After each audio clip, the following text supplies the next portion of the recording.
ALZHEIME'S, dealing with a loved one who has Alzheimer's. Hello, y'all. I'm Diana Brienne. Well, as many of you know who have followed my channel for quite a few years, I took care of my mother the last several years of her life. Part of that, she lived in my home with me, and that was a whole story in itself.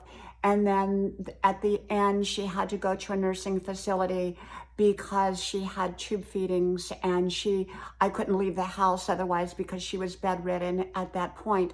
My mother had end-stage Parkinson's and ALS. And so it was a very difficult and challenging time.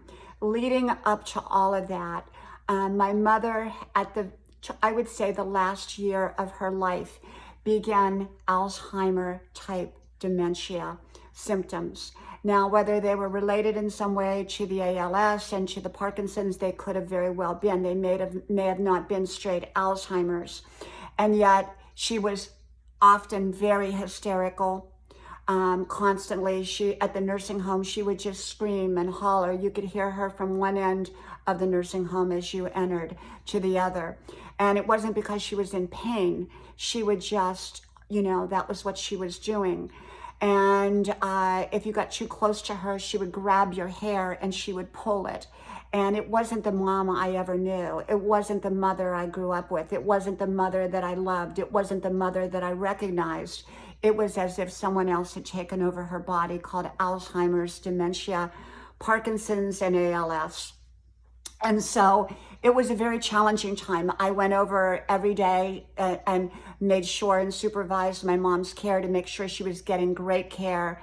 When I took care of her at home, I took amazing care of her. I loved my mom. She was an amazing woman. She was an amazing mother.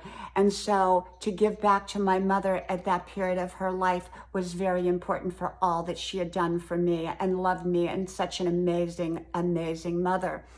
And yet it was very sad to see my mother decline like that in a way that didn't represent who she really was. So Alzheimer's robbed us of my mom, and it robbed my mother of the ending of her life in the way that she could have had it otherwise. And of course, it was combined with other issues such as Parkinson's and ALS. And yet, whether it was straight Alzheimer's or dementia or a combination of all of it, it's very, very difficult to deal with somebody as a person who's caring for someone with Alzheimer's or dementia or an emotionally debilitating illness, as it was with my mother.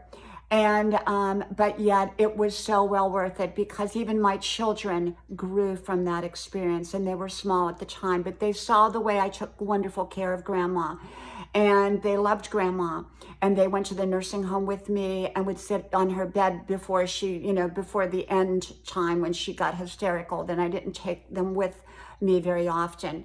And, they learned so much through that. I learned so much through that. And it's to cherish life. Well, when we're healthy, it's to cherish life, and yet be there for the people that were there for you. Be there for the people that loved you through it. I see other people that are taking care of their elderly parents one way or the other who are suffering from dementia or Alzheimer's. And it's very, very challenging and very difficult. And I so admire those people that are doing that for their parents or for their loved ones. And at the same time, they've got to remember to take care of themselves so that they can also continue to take care of their loved ones. You don't want to get yourself so depleted, as I was, exhaustion, when you're a caregiver of any kind. You have to take care of you so that you can take care of others. And so I do understand the Alzheimer journey. I understand that kind of difficult experience that a caregiver goes through, but also the person experiencing the Alzheimer's and dementia. I think for them, at some levels, they know that they're losing a part of themselves in the process, and it can be very frightening. And so it's important to have the right professional support, as well as emotional, positive support, and people that will rally with you and behind you and stand there for you to give you comfort, guidance, and faith and hope. and continue to do what it is that you need to do, taking care of your loved one. From my house to yours, I hope to talk to you soon again. Bye-bye.